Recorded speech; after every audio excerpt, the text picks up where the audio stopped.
बिस्मिल्लाहिर्रहमानिर्रहीम। अस्सलाम वालेकुम students. Today we are going to start lecture number 11 biology FSc part 2। Our discussion topic from chapter 20 that is translation. जैसा कि बच्चे आप लोग जानते हैं कि हम लोग सेंटर डोगमा के बारे में डिस्कस कर रहे हैं, जिसमें हम लोगों ने प्रीवियस लेक्चर में सेंटर डोगमा के फर्स्ट स्टेप ट्रांसक्रिप्शन के बारे में डिस्कस कर लिया था। आज के लेक्चर में हम लोग सेंटर डोगमा के सेकंड स्टेप ट्रांसलेशन के बारे में जो है वो डिस्कस करेंगे। First of all, what is translation? Translation is a process in which protein is formed with the help of a RNA is called translation.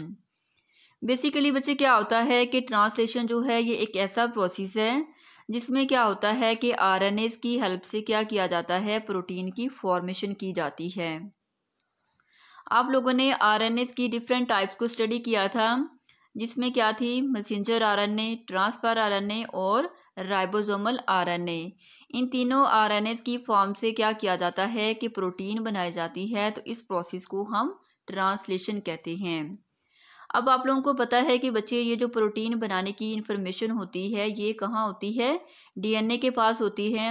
DNA की information messenger RNA को देता है और messenger RNA further transfer RNA और ribosomal RNA की help से क्या करता है कि प्रोटीन को बनाता है। ठीक है, तो इस पूरे प्रोसेस को हम क्या बोलते हैं, ट्रांसलेशन बोलते हैं। ठीक है, लेकिन जब हम ट्रांसलेशन और ट्रांसक्रिप्शन की कलेक्टिवली बात करते हैं तो उसको हम क्या बोलते हैं, सेंटर डोगमा या जीन एक्सप्रेशन का नेम देते हैं। अब देखिए कि बच्चे जो ट्रांसक्रिप्शन का प्रोसेस होता है वो न्यूक्लियस के अंदर हो रहा होता है, लेकिन जो हमारे पास आरएनए से प्रोटीन बनाई जाती है तो ये प्रोसेस जो होता है ये सेल के साइटोप्लाज्म के अंदर हो रहा होता है। ठीक है, तो आप लोगों ने ये एमसीक्यूज याद रखना है कि जो ट्रांसक्रिप्शन होती है वो न्यूक्लियस के अंदर होती है, लेकिन जो ट्रांसलेशन का प्रोसेस होता है वो कहाँ हो रहा होता है, साइटोप्लाज्म के अंदर हो रहा होता है। यहाँ बच्चे आप लोग देख सकते हैं कि आप लोगों को एक सेल जो है वो दिखाया गया है। ठीक है, सेल के सेंटर में यहाँ देखिएगा न्यूक्लियस है। ठीक है, न्यूक्लियस के अंदर जो है वो डीएनए है। डीएनए के पास इंफॉर्मेशन है प्रोटीन बनाने की, वो इंफॉर्मेशन जो है वो कॉपी कर ली जाती है मैसेंजर आरएनए की फॉर्म में। तो इस प्रोसेस को हम क्या बोलते हैं, ट्रांसक्रिप्शन बोलते हैं। देन जो हमारे पास मैसेंजर आरएनए है वो ट्रांसफर हो जाता है साइटोप्लाज्म के अंदर, और साइटोप्लाज्म के अंदर मैसेंजर आरएनए क्या करता है कि राइबोसोमल आरएनए के साथ और ट्रांसफर आरएनए के साथ मिलके प्रोटीन बनाता है। तो इस प्रोसेस को हम क्या बोलते हैं, ट्रांसलेशन बोलते हैं। यहाँ बच्चे आप क्लियरली देख सकते हैं कि ट्रांसलेशन का प्रोसेस साइटोप्लाज्म के अंदर हो रहा होता है और ट्रांसक्रिप्शन का जो प्रोसेस होता है वो न्यूक्लियस के अंदर हो रहा होता है। क्लियर? अब देखिए कि बच्चे इसका मैकेनिज्म के अंदर जो है सबसे पहले हम देख लेते हैं एक मैसेंजर आरएनए और ट्रांसफर आरएनए का क्या रोल होता है। अब देखिए कि बच्चे जो हमारे पास प्रोकैरियोट्स होते हैं इनके अंदर जो ट्रांसलेशन का प्रोसेस है वो तब स्टार्ट होता है जब मैसेंजर आरएनए जो होता है वो राइबोसोमल आरएनए के साथ जो है वो बाइंडिंग करता है। मतलब राइबोसोम्स के अंदर क्या होता है कि जो हमारे पास मैसेंजर आरएनए है वो सबसे पहले राइबोसोमल आरएनए के साथ जो है वो अटैचमेंट करता है। अब ये जो बच्चे मैसेंजर आरएनए राइबोसोम के साथ आके अटैच होता है तो इसमें से जो है वो एक कोडोन जो है वो एक टाइम पे जो है वो एक्सपोज्ड होता है। ठीक है, अब देखिए कि हम लोगों ने बात की थी कि जो हमारे पास जेनेटिक कोड होता है वो 3 न्यूक्लियोटाइड मिलके एक कोड बनाते हैं। ठीक है, डीएनए के अंदर हम उसको कोड का नेम देते हैं, मैसेंजर आरएनए के अंदर हम उसको कोडोन का नेम देते हैं और ट्रांसफर आरएनए के अंदर हम उसको एंटी कोडोन का नेम देते हैं। ठीक है, तो ये जहाँ यहाँ हमारे पास क्या है, मैसेंजर आरएनए है, तो मैसेंजर आरएनए के अंदर क्या होगा, कोडोन होगा। अब ये जो कोडोन होगा ये एट अ टाइम एक वक्त में जो है ये एक कोडोन जो है वो एक्सपोज करता है, जिसके ऊपर जो है वो ट्रांसलेशन का प्रोसेस स्टार्ट होता है। उसके बाद बच्चे हमारे पास है ट्रांसफर आरएनए। अब जो हमारे पास ट्रांसफर आरएनए है इसके पास जो 3 न्यूक्लियोटाइड का सीक्वेंस होता है उसको हम क्या बोलते हैं, एंटी कोडोन बोलते हैं। ठीक है, ये हम लोग पीछे लेक्चर में डिस्कस कर चुके हैं। ठीक है, अब ये जो हमारे पास ट्रांसफर आरएनए मॉलिक्यूल है इसके पास जो है वो अपना स्पेसिफिक कोड होगा जिसको हम एंटी कोडोन कहते हैं, और इसके साथ जो है बच्चे अपना एक स्पेसिफिक अमाइनो एसिड होगा जो कि ट्रांसफर आरएनए के साथ जो है वो अटैच होगा। अब ये जो हमारे पास ट्रांसफर आरएनए अपने स्पेसिफिक अमाइनो एसिड के साथ क्या करेगा कि मैसेंजर आरएनए की एक्सपोज सरफेस के ऊपर मतलब मैसेंजर आरएनए के अंदर जहाँ ट्रांसलेशन का प्रोसेस स्टार्ट होना होता है वहाँ आके ये जो है अटैच हो जाता है। क्लियर। उसके बाद क्या होता है कि बच्चे जो हमारे पास मैसेंजर आरएनए होता है वो राइबोसोम्स के ऊपर जो है वो मूव करता है, मतलब राइबोसोम जो है वो मूव करते हैं, वैसे वैसे जो मैसेंजर आरएनए के ऊपर कोडोन होते हैं वो भी मूव करते हैं। ठीक है, इस तरह सक्सेसिव कोडोन्स होते हैं वो मैसेंजर आरएनए के ऊपर जो है वो एक्सपोज होते रहते हैं और इस तरह जो है वो ट्रांसलेशन का प्रोसेस जो है वो होता जाता है। उसके बाद बच्चे देखें कि जो हमारे पास ट्रांसफर आरएनए के मॉलिक्यूल्स होते हैं वो एक के बाद दूसरा जो है मॉलिक्यूल वो एक्सपोज कोडोन के साथ जो है वो बाइंडिंग करता जाता है और हर ट्रांसफर आरएनए का जो मॉलिक्यूल होता है उसके पास अपना एक स्पेसिफिक अमाइनो एसिड होता है जो कि नेक्स्ट पॉलीपेप्टाइड चेन के अंदर जो है वो अटैच करता जाता है। ठीक है, बेसिकली ट्रांसफर आरएनए का काम क्या होता है कि इसने अमाइनो एसिड को लेके आना होता है। अब ये अमाइनो एसिड को लेके आता है और हर अमाइनो एसिड जो होता है वो स्पेसिफिक होता है, एक नया अमाइनो एसिड होता है जो कि पॉलीपेप्टाइड चेन के अंदर जो है वो ऐड करता जाता है। जैसे ही बच्चे प्रोटीन की फॉर्मेशन कंप्लीट हो जाती है तो जो ट्रांसफर आरएनए होता है वो अपना प्रोसेस जो होता है वो स्टॉप कर देता है। क्लियर। उसके बाद बच्चे सबसे पहला काम हमारे पास यहाँ क्या होना है कि हमारे पास amino acyl transfer RNA synthase enzyme होता है। ठीक है, इस एंजाइम की हेल्प से क्या होता है कि जो हमारे पास अमाइनो एसिड होता है वो ट्रांसफर आरएनए के साथ जो है वो अपनी बाइंडिंग करता है। सबसे पहला काम यहाँ क्या होना है कि ट्रांसफर आरएनए के साथ जो है वो अमाइनो एसिड जो होता है वो एक एंजाइम के थ्रू जो है वो अटैच होता है और उस एंजाइम का नाम क्या है, amino acyl transfer RNA synthetase enzyme. ठीक है, इस एंजाइम की हेल्प से करता है। इसी तरह बच्चे जो हमारे पास 20 टाइप के अमाइनो एसिड होते हैं, हर एक अमाइनो एसिड का अपना स्पेसिफिक एंजाइम होगा जो कि उसको ट्रांसफर आरएनए के साथ जो है वो अटैचमेंट करने में हेल्प करेगा। यहाँ आप लोग डायग्राम के अंदर देख सकते हैं, यहाँ आप लोगों ने जो है बहुत ध्यान से देखना है कि यहाँ जो हमारे पास कम्प्लेक्स है वो कैसे बनता है। ठीक है, मतलब ट्रांसफर आरएनए जो है वो अमाइनो एसिड के साथ कैसे अटैच होता है। ठीक है, यहाँ पर्पल कलर में देख सकते हैं ये हमारे पास एक्टिवेटिंग एंजाइम है। उस एंजाइम का नेम हमारे पास क्या था, amino acyl transfer RNA synthetase enzyme. ठीक है, ये हमारे पास पर्पल कलर का एंजाइम है। इसके साथ यहाँ आप लोग देख सकते हैं कि ये जो हमारे पास है ये ट्रांसफर आरएनए है। ठीक है, और ट्रांसफर आरएनए के साथ यहाँ हमारे पास एक अमाइनो एसिड अटैच है। इस अमाइनो एसिड का नाम है ट्रिप्टोफैन। ठीक है, ये ट्रिप्टोफैन अमाइनो एसिड जो है ये इस एंजाइम की हेल्प से क्या करता है, ट्रांसफर आरएनए के साथ जो है वो अपनी बाइंडिंग करता है। अब ये बाइंडिंग कैसे करता है कि जो हमारे पास ट्रांसफर आरएनए है इसका हाइड्रोक्सिल ग्रुप और जो हमारे पास अमाइनो एसिड है इसका हाइड्रोजन, ये दोनों क्या करते हैं आपस में रिएक्ट करके वाटर मॉलिक्यूल को बाहर निकाल देते हैं। बाकी जो ओ बच जाता है ट्रांसफर आरएनए का वो इस अमाइनो एसिड के साथ बाइंडिंग कर लेता है। ठीक है, अब ये हमारे पास क्या हो गया है यहाँ कि ट्रांसफर आरएनए की बाइंडिंग हो गई है अमाइनो एसिड के साथ, और किस अमाइनो एसिड के साथ हुई है, ट्रिप्टोफैन के साथ, और किस एंजाइम के थ्रू हुई है, जो कि एंजाइम हमने बात की सिंथेटेज की। ठीक है, यहाँ बच्चे आप लोग देख सकते हैं कि हमारे पास जो ट्रांसफर आरएनए है वो अपने अमाइनो एसिड के साथ है, वो अमाइनो एसिड क्या है, ट्रिप्टोफैन है। अब इसने क्या करना है कि मैसेंजर आरएनए के साथ अपनी अटैचमेंट करनी है। ठीक है, कि ये वाला ट्रांसफर आरएनए आएगा वो मैसेंजर आरएनए की एक्सपोज्ड जो कि उसका कोडोन एक्सपोज होगा उसके साथ आके इसकी बाइंडिंग करेगा। फॉर एग्जांपल जो मैसेंजर आरएनए का कोड है वो है UGG। ठीक है, लेकिन ये जो हमारे पास होगा जो ट्रांसफर आरएनए होगा इसके पास एंटी कोडोन होगा जो कि मैसेंजर आरएनए के कोड के ऑपोजिट होगा। यहाँ आप देख सकते हैं कि U के सामने क्या है, A है। ठीक है, G के सामने C है, G के सामने जो है वो C है। ठीक है, इससे ऑपोजिट जो कोड है उसको हम एंटी कोडोन कहते हैं। क्लियर। उसके बाद बच्चे इसके मैकेनिज्म के जो है हमारे पास 3 स्टेप्स हैं। वो 3 स्टेप कौन कौन से हैं, सबसे पहला हमारे पास स्टेप है वो है इनिशिएशन, जिसमें ट्रांसलेशन जो है वो इनिशिएट होती है। ठीक है, नेक्स्ट में क्या होता है कि जो इलोंगेशन होती है, ठीक है, पॉलीपेप्टाइड चेन जो है वो इलोंगेट होती है और प्रोटीन जो है वो बनना स्टार्ट हो जाती है। ठीक है, और लास्ट स्टेप में टर्मिनेशन होती है, और टर्मिनेशन का मतलब क्या होता है कि यहाँ जब प्रोटीन की फॉर्मेशन कंप्लीट हो जाती है तो एक टर्मिनेशन फैक्टर आता है जो कि प्रोटीन सिंथेसिस को स्टॉप कर देता है। ठीक है, सबसे पहले हम डिस्कस कर लेते हैं इनिशिएशन। यहाँ से ट्रांसलेशन का प्रोसेस जो है वो स्टार्ट होगा। इसके अंदर बच्चे बेसिकली हमने सारा स्टेप जो है वो पीछे डिस्कस कर लिया है, लेकिन अब हमने इसको स्टेप बाय स्टेप जो है वो डिस्कस करना है।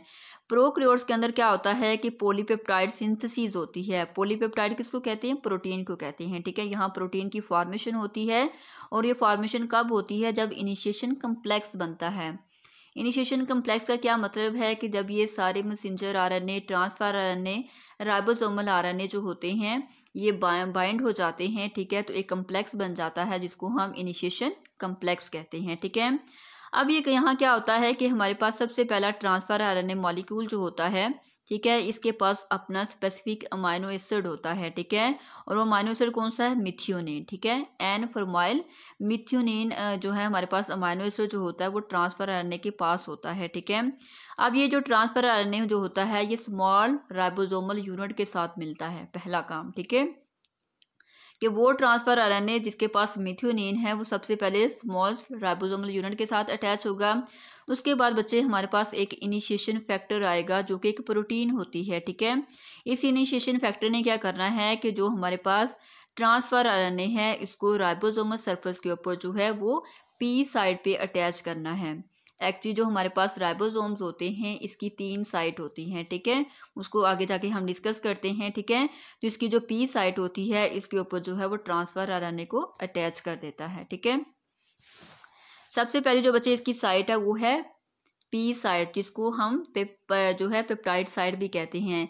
इस साइट के अंदर बेसिकली क्या हो रहा होता है? पेप्टाइड बॉन्ड्स बन रहे होते हैं, और आप लोगों को पता है कि पेप्टाइड बॉन्ड्स कब बनते हैं?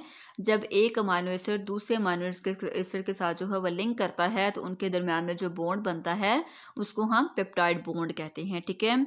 उसके बाद बच्चे इसकी ए साइट होती है जिसको हम अमाइनो एसाइल साइट कहते हैं। इसके अंदर बेसिकली क्या होता है कि जो हमारे पास नया आने वाला ट्रांसफर आरएनए होता है इसके पास जो है वो अपना स्पेसिफिक अमाइनो एसिड होता है, ठीक है, एक नया अमाइनो एसिड। हाँ, जो ट्रांसफर आरएनए आएगा उसके पास एक नया अमाइनो एसिड होगा, इस साइट को हम ए साइट कहते हैं। उसके बाद इसकी बच्चे थर्ड साइट है जिसको हम ई साइट या एग्जिट साइट कहते हैं। इसके अंदर क्या होता है कि हमारे पास जो ट्रांसफर आरएनए है जिसके पास अमाइनो एसिड है वो अपना अमाइनो एसिड दे के एग्जिट साइड से क्या हो जाएगा? राइबोसोमस से बाहर निकल जाएगा, ठीक है। इस तरह दोबारा से इनिशिएशन कम्प्लेक्स आएगा और दोबारा से वो इनिशिएशन फैक्टर के साथ जो है वो AUG, आप लोगों को पता है कि AUG जो है ये ऐसा बच्चे हमारे पास जेनेटिक कोड है जो कि स्टार्ट कोडोन कहलाता है, ठीक है। ये स्टार्ट करता है एक्चुअली जो है ट्रांसलेशन को या ट्रांसक्रिप्शन को, ठीक है। तो ये मैसेंजर आरएनए के ऊपर जो है वो AUG के साथ जो है जाके जो है अपनी अटैचमेंट जो है वो कर लेगा। यहाँ बच्चे आप लोग देख सकते हैं कि इनिशिएशन जो है कॉम्प्लेक्स कैसे बना। सबसे पहले अब यहाँ देखें कि ये हमारे पास जो है ये स्मॉलर सब यूनिट है। स्मॉलर सब यूनिट के साथ क्या हुआ है कि मैसेंजर आरएनए की बाइंडिंग हो गई है, ठीक है। यहाँ आप देख सकते हैं ये हमारे पास जो पिंक कलर में ये मैसेंजर आरएनए है इसने स्मॉलर सब यूनिट के साथ अपनी बाइंडिंग की है। उसके बाद हमारे पास ट्रांसफर आरएनए आता है, तो ट्रांसफर आरएनए के पास अपना स्पेसिफिक अमाइनो एसिड होता है जो कि अभी हमने पीछे डिस्कस किया कि ये एक एंजाइम के थ्रू क्या करता है? ट्रांसफर आरएनए के साथ जो है वो अपनी बाइंडिंग करता है। अब ये जो ट्रांसफर आरएनए आएगा ये मैसेंजर आरएनए के साथ जो है वो अपनी बाइंडिंग करेगा, और बाइंडिंग कैसे करेगा? अपने एंटी कोडोन के थ्रू। अब फॉर एग्जांपल यहाँ हमारे पास मैसेंजर आरएनए का जो स्टार्ट कोडोन था वो AUG था, ठीक है। अब ये जो हमारे पास एंटी कोडोन होगा ये इस कोड की ऑपोजिट होगा। A के सामने U होगा, ठीक है, U के सामने A होगा और G के सामने C होगा।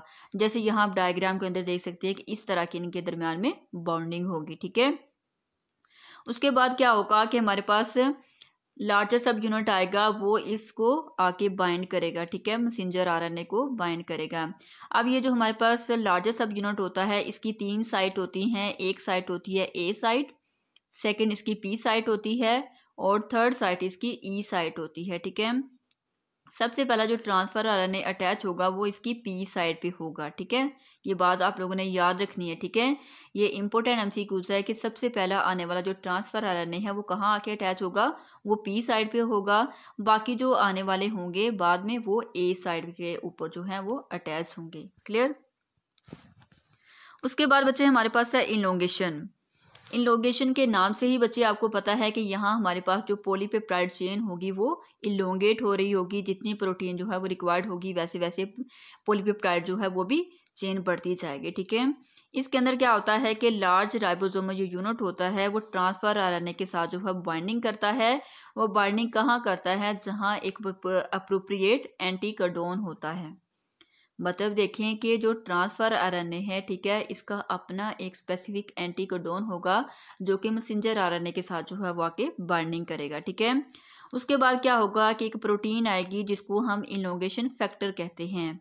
इनिशिएशन के अंदर क्या था? इनिशिएशन फैक्टर था। इलोंगेशन के अंदर क्या है कि इलोंगेशन फैक्टर है जो कि प्रोटीन होती है। ये क्या करेगी? ये बाइंडिंग करेगी किसके साथ? मैसेंजर आरएनए के कोडॉन के ऊपर। और ये कहाँ कर रही होगी? ए साइड पे, जिसको हमने अमाइनो एसिड जो है साइड कहा था। ठीक है, उसके बाद बच्चे क्या होगा कि जो हमारे पास दो अमाइनो एसिड्स होंगे, ठीक है, वो एक दूसरे के सामने आ जाएंगे। किसके थ्रू? केमिकल रिएक्शन के थ्रू। देखें कि सबसे पहला हमारे पास पेप्टाइड जो है बॉन्ड बना था, कहाँ बनता है? जब ये नया इसके पास जो है वो ट्रांसफर आरएनए आता है, उसके पास अपना नया अमाइनो एसिड होता है। ठीक है, तो उनके दरम्यान में बॉन्डिंग बनती है। ठीक है, अब क्या होगा कि जो हमारे पास पुराने वाला ट्रांसफर आरएनए होगा उसके पास मिथ्योनिन होगा। ऐसे होगा तो वो अपना मिथ्योनिन रिलीज करके नया आने वाले ट्रांसफर आरएनए के साथ जो है उसको बाइंड कर देगा। Clear? Attach it instead by a peptide bond. वो क्या करेगा कि पेप्टाइड बॉन्ड के थ्रू क्या करेगा कि जो नया आने वाला सेकेंड अमाइनो एसिड होगा ना, पहले आने वाला पहला अमाइनो एसिड और दूसरे नंबर पे आने वाला सेकेंड अमाइनो एसिड होगा। ठीक है, वो उसके साथ जो है वो लिंकेज कर लेगा बाय पेप्टाइड बॉन्ड। उसके बाद बच्चे क्या होगा कि जो राइबोसोम्स होगा वो ट्रांसलोकेट करेंगे। ठीक है, फर्दर जो हमारे पास 3 न्यूक्लियोटाइड्स होंगे, ठीक है, उसको ट्रांसलोकेट करते हुए जो है वो नया इलोंगेशन फैक्टर लेंगे और अपने साथ जो है वो मैसेंजर आरएनए के साथ जो है वो बाइंडिंग करते जाएंगे। ठीक है, इसी तरह बच्चे क्या होगा कि इनिशिएशन जो ट्रांसफर आरएनए होगा वो एग्जिट साइड से बाहर निकलता जाएगा। सिंपली बच्चे बात यहाँ मैं ये बता रही हूँ कि सबसे पहला ट्रांसफर आरएनए जो होगा वो मिथ्योनिन के साथ जो है पी साइड पे अटैच होगा। नया आने वाला ए साइड पे अटैच होगा। ए साइड पे आने वाला जो ट्रांसफर आरएनए होगा उसके पास अपना स्पेसिफिक अमाइनो एसिड होगा। अब जो हमारे पास पुराने वाला पी साइड पे था, ठीक है, वो मिथ्योनिन जो है वो उससे सेपरेट होके नया आने वाले अमाइनो एसिड के साथ अटैच होगा।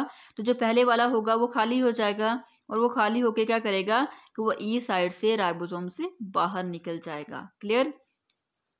उसके बाद बच्चे क्या होगा कि हमारे पास जो पॉलीपेप्टाइड चेन होगी, ठीक है, वो ग्रो करती जाएगी। ठीक है, बड़ी होती जाएगी। दोबारा जो नया आने वाला हमारे पास ट्रांसफर आरएनए होगा वो मैसेंजर आरएनए की ए साइड के ऊपर जो है वो आके अटैच होगा। क्लियर? उसके बाद हमारे पास क्या होगा कि जो हमारे पास ट्रांसफर आरएनए मॉलिक्यूल होगा वो इसी तरह नया जो कोडॉन है उसको रिकॉग्नाइज करता जाएगा। ठीक है, क्योंकि उसने देखना है कि कौन सा अमाइनो एसिड जो है यहाँ प्रोटीन के लिए रिक्वायर्ड है। ठीक है, तो उसको पहले रीड करेगा, उसके बाद क्या करेगा, वहाँ अटैचमेंट करेगा ए साइड के ऊपर। ठीक है, उसके बाद क्या होगा कि अमाइनो एसिड जो होगा वो ग्रोइंग चेन जो कि पॉलीपेप्टाइड की चेन होगी उसके ऊपर जो है वो प्लेस करता जाएगा। इस तरह बच्चे जो चेन होगी वो नया अमाइनो एसिड लाती जाएगी। ठीक है, ट्रांसफर आरएनए ने क्या करना है कि नया अमाइनो एसिड लाना है और नया अमाइनो एसिड जो होगा वो दूसरे अमाइनो एसिड के साथ जो है वो पेप्टाइड बॉन्ड से जो है लिंकेज बनाता जाएगा और इस तरह ये पूरा प्रोसेस जो है वो रिपीट होता जाएगा। यहाँ बच्चे आप लोग देख सकते हैं कि ये पूरा प्रोसेस आपको बताया हुआ है। सबसे पहले यहाँ देखें हमारे पास ये मैसेंजर आरएनए है। मैसेंजर आरएनए के साथ यहाँ हमारे पास स्मॉलर सब यूनिट है और इसके साथ जो है वो ऊपर लार्जर सब यूनिट है राइबोसोम का। ठीक है, तो यहाँ राइबोसोम की हमारे पास 3 साइट हैं, ए साइड, पी साइट और ई साइड। पहले आने वाला जो हमारे पास ट्रांसफर आरएनए होगा वो पी साइड पे होगा। ठीक है, यहाँ आप देख सकते हैं कि पी साइड के ऊपर साथ अटैच है और जो नया आने वाला होगा वो ए साइड पे अटैच होगा। ठीक है, इसका अपना अमाइनो एसिड है और इसका अपना अमाइनो एसिड है। अब क्या होगा बच्चे कि सेकंड जो थर्ड स्टेप है उसके अंदर क्या होगा कि जो पी साइट वाला अमाइनो एसिड था वो क्या करेगा कि ए साइट वाले ट्रांसफर आरएनए के पास जो अमाइनो एसिड होगा उसके साथ जो है वो पेप्टाइड बॉन्ड से लिंकेज बना लेगा। ठीक है, अब देखिए कि ये वाला पी साइट वाला ट्रांसफर आरएनए खाली हो गया। ठीक है, यहाँ आप देख सकते हैं यहाँ था लेकिन अब इसने अपना अमाइनो एसिड इसको दे दिया। ठीक है, इसके साथ इसकी बॉन्डिंग हो गई है तो ये वाला पी साइड वाला क्या करेगा, इस एग्जिट साइड से बाहर निकल जाएगा। यहाँ आप देख सकते हैं कि ई साइड से ये बाहर चला गया है और ये वाला जो हमारे पास ए साइड पे ट्रांसफर आरएनए था वो कहाँ शिफ्ट हो गया है, पी साइड पे हो गया है। इसी तरह बच्चे ये प्रोसेस रिपीट होता जाएगा। ए साइड पे आके नया ट्रांसफर आरएनए आएगा। ट्रांसफर आरएनए जो है वो अमाइनो एसिड को लिंक कर देगा बाइपेप्टाइड बॉन्ड। इस तरह ये जो हमारे पास पॉलीपेप्टाइड चेन जो है ये लंबी होती जाएगी, ठीक है। और जितनी प्रोटीन रिक्वायर्ड होगी उतनी जो है हमारे पास पॉलीपेप्टाइड चेन बन जाएगी। उसके बाद बच्चे जब प्रोटीन बनाने का काम कंप्लीट हो जाता है तो उसको रोकने के लिए जो है वो कुछ स्टॉप कोडॉन्स होते हैं, ठीक है। जैसे आप लोगों ने पढ़े थे UUA, ठीक है। ये एक स्टॉप कोडॉन है जो कि इस प्रोसेस को टर्मिनेट करता है, इसको एंड कर देता है कि बस अब प्रोटीन की ज़रूरत नहीं है, ठीक है। अब देखिए कि इस प्रोसेस को हम जो है टर्मिनेशन कहते हैं कि टर्मिनेशन के अंदर क्या होता है कि स्टॉप कोडॉन, जिसको नॉन सेस कोडॉन भी कहते हैं, ये क्या करता है कि ट्रांसलेशन के प्रोसेस को टर्मिनेट कर देता है, उसको स्टॉप कर देता है, ठीक है। अब इस कोडॉन की वजह से क्या होता है कि जो ट्रांसफर आरएनए है इसके ऊपर कोई अमाइनो एसिड जो है वो आके अटैच नहीं होता, ठीक है। अब ये कैसे जो है आके अटैच नहीं होता, इसके लिए बच्चे एक फैक्टर होता है जिसको हम रिलीजिंग फैक्टर कहते हैं। अब ये रिलीजिंग फैक्टर क्या करता है कि ये दोबारा से जो है नई पॉलीपेप्टाइड चेन बनाने में हेल्प करता है, ठीक है। अब UAA एक स्टॉप कोडॉन है, ठीक है। इसने आके ट्रांसलेशन के प्रोसेस को स्टॉप कर दिया है। जब ये स्टॉप करेगा तो रिलीजिंग फैक्टर जो है वो दोबारा से सारे अमाइनो एसिड को जो है वो सेपरेट कर देगा, दोबारा से उसको जो है वो तोड़ देगा, ठीक है। और जो पॉलीपेप्टाइड चेन होगी उसको सेपरेट कर देगा जो कि रिक्वायरमेंट थी, ठीक है। यहाँ बच्चे आप सारा टर्मिनेशन का प्रोसेस देखिएगा कि ये हमारे पास क्या था कि यहाँ ये देखें कि हमारे पास ये लार्जर सब यूनिट है, इसके साथ मैसेंजर आरएनए है। मैसेंजर आरएनए के यहाँ नीचे देखें जो है स्मॉलर सब यूनिट है। ये सारा हम पीछे डिस्कस कर रहे हैं, ठीक है। अब क्या होगा कि इसके साथ जो है ये पूरी पॉलीपेप्टाइड जो है वो चेन बन चुकी है, ठीक है। जब ये पूरी पॉलीपेप्टाइड चेन बन जाएगी तो इसके साथ जो है एक रिलीजिंग फैक्टर आएगा, इसको रोकने के लिए कि आप प्रोटीन बनाने की ज़रूरत नहीं है। तो ये रिलीजिंग फैक्टर क्या करेगा, इसके ऊपर एक्ट करेगा। इससे क्या होगा कि पॉलीपेप्टाइड चेन सेपरेट हो जाएगी और बाकी जो हमारे पास मैसेंजर आरएनए है, ठीक है, लार्जर सब यूनिट है और स्मॉलर सब यूनिट है, ये भी तीनों आपस में सेपरेट हो जाएंगे, ठीक है। और दोबारा से ये प्रोसेस जो है स्टार्ट हो जाएगा। क्लियर।